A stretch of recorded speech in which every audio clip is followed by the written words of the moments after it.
Hi guys, today we're going to look at a quite powerful function in Excel called aggregate. It's a function that it could use many times when it's not working with, for example, sum or average that I use quite often otherwise. In this case, I have a list of players, baseball players, and their income and how many home runs they have done. And therefore I've calculated how is the cost for each home run.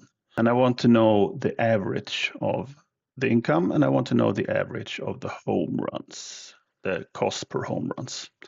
So here I could use average, as I guess you use quite often. That works fine, 34,608,000 in average income.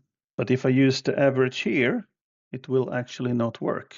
It will just give me an error value down here. And that's because I have some of those rows here does not have home runs. And when I divide with home runs, it will give you an error like that. But here you could use aggregate instead.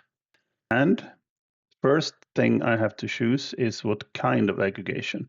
And I want average. Then I could tell how aggregate should behave. And in this case, I would like it to ignore error values. And at the end, I just mark the data that I should take the average from, which is dollars per home run.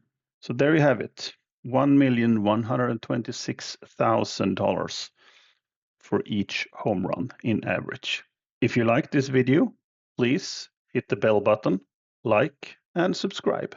That will help me with the algorithm. Thank you.